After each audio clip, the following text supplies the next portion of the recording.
Welcome to Slow News Day with Kevin Clark. I am Kevin Clark. Hello. Just one person clapping this week. Joe Buck, how you doing? Welcome to Slow News Day, Joe.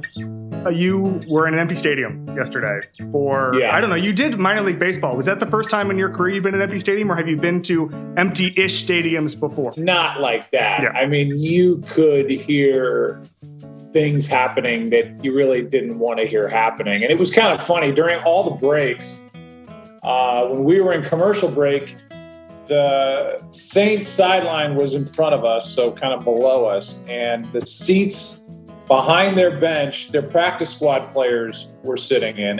And so they would play whatever music was being played in the stadium. And the actual on-field players, even some out in the middle of the field, were saluting and making the practice squad guys sing along with the song. It was just surreal. Although I'm just so dumb that at the end, and I caught myself, I don't know what happened. Maybe it was a call that went against the Saints and the crowd booed when they didn't give Kamara his third touchdown.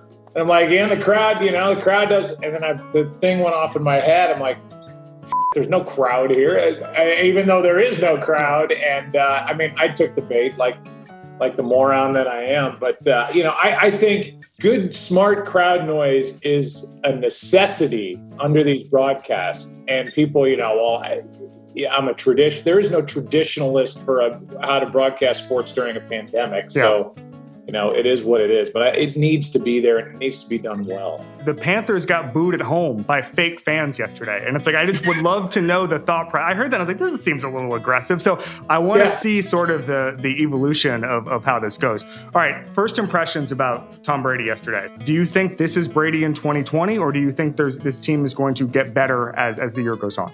Yeah, I really do believe that they'll get better. I don't imagine he could have started with more things stacked against him. The only break he got was playing at New Orleans with no crowd, right, and he didn't have to deal with that. But other than that, no preseason. Training camp was weird. You're going through all these, jumping through all these hoops for COVID, and it looked like a team that needs work. And we've said it before. It's almost like in New England, and I know the Patriots started with a win.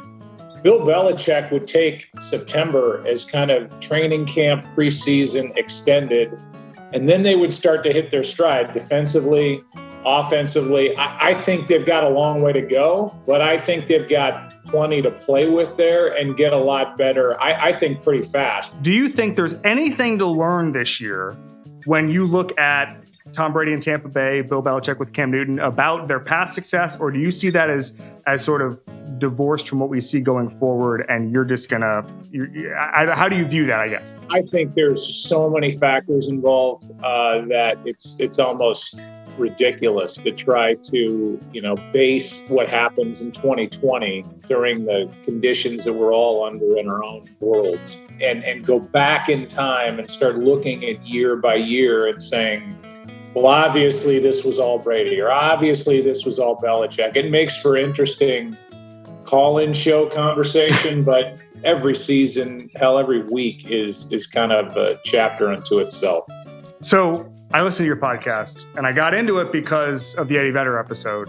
The fact that Eddie Vedder texts you or communicates with you about sports all the time, and that Bruce Springsteen is now involved somehow because they watched the World Series together and then text you about it. The last time Vedder texted me, he said, "Oh, by the way, Bruce says hi." I'm like, well, give him my damn number. I'll just get you and go right to Bruce. Oh my gosh. Wow. That's just add me to that group text. Just whatever you're doing, just add me. Don't say anything. Don't introduce me. Just put the number in there. I'll just start texting. We'll chop it up. It'll be fine. I have a question. So I was listening to you yesterday do a tease, and I need to know how often when you're teasing a show, how often you know what you're going to say, and if it ever surprises you. Do you know what you're saying when you're teasing it, or does you surprise yourself? I'm so lazy that sometimes the stage manager, when I get to the booth, will say, do you want to look at the cards? And my answer is always, I want to be surprised. And at some point, if within the card, it says, instead of "Stay classy, San Diego," "Fuck you, San Diego," I will say that, because they'll hand me the card And I'm like, don't forget, after tonight's game, it's the debut of The Masked Singer, where you'll see wardrobe clues and changes and craziness. And no, that's not anything I've ever practiced. And I feel like I can figure out a way out if I screw it up. But yeah, I was a little surprised at the detail in the card I read for The Masked Singer, but I'm pretty certain I'm still not going to watch. Yeah, that was the follow-up there. Is you ever in mid-read, you're like, this show sounds pretty good, actually. I'm actually going to tune in. I remember 24. When I read 24 for the first time, I'm like, note to self, I'm watching that, which I did.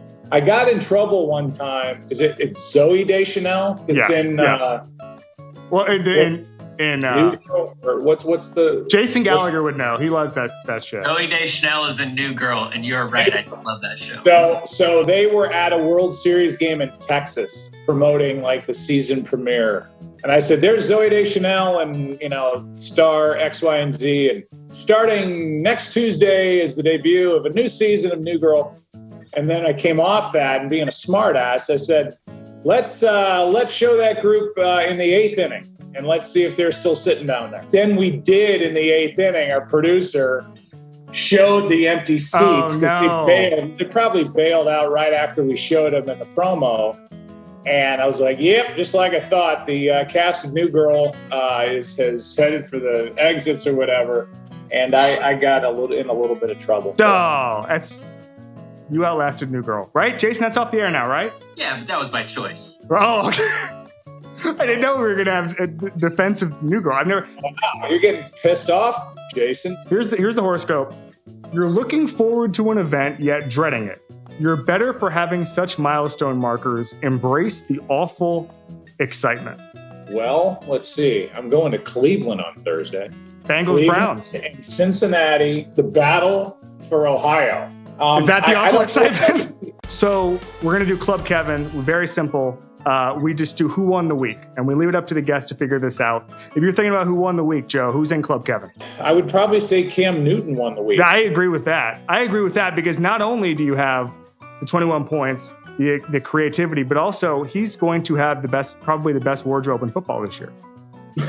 Yeah. I've never been in a production meeting with a guy that had like a foxtail hanging off of his belt, which he did. Yeah, I mean, he was the last ad of a guy that was an MVP 5 years ago and playing for low money with Bill Belichick, and he's 1-0. And I would say right now, Cam Newton has got to be feeling pretty damn good when he woke up today. I completely agree with you.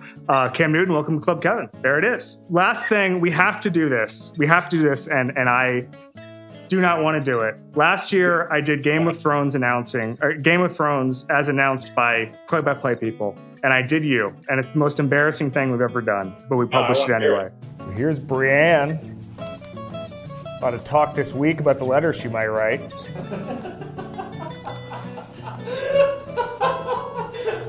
That's Joe Buck. Very nice. I see. You've got a hell of a crowd. I wish I could elicit that kind of a laugh out of anybody. And B, I guess you're playing on the whole Joe Buck is boring thing. No way. No. It's that there is a Joe Buck overview that you do. Troy, there's Prescott. A lot of talk this week about his contract in Dallas. That's it. That's how I feel you introduce people. It's an economy of words. You've boiled me down to just kind of the overview. The overview guy. The overview. Hey, Troy. There's Tom Brady. He's been successful over the years. He's won some games. Troy. Won some games. Yes, he has, Joe. He's won 6 Super Bowls. Well, if you'd had done Game of Thrones, you probably would have done a much better job at the play-by-play than I did. I don't know about that. I would have had a hell of a time in the second to last episode in the big battle scenes when you couldn't see shit. Joe Buck, you are one of my favorite people in media. I cannot thank you enough for coming on Slow News Day. I'm honored, and I'll talk to you anytime. I think you look better without the mustache. No. Jeff Fisher nailed me to the wall on the mustache thing, and he's a mustache aficionado. Well, he is. And now you're saying it, and I have a tremendous respect for you. I will grow a beard or a mustache or whatever to try to take focus off my hairline. You, on the other hand, are flowing. So I would not, if I'm you and I'm your stylist, I say, look, I don't want to look at your upper lip. I want to gaze at your golden locks. Have you thought about going into being a stylist? This has been pretty good. I feel better about this whole thing now. It's a backup plan of mine that I'm just waiting for my personal cancellation, and then I'm going to go into that. Thank you so much. Shave that thing. I will. Bye. Sorry about new girl.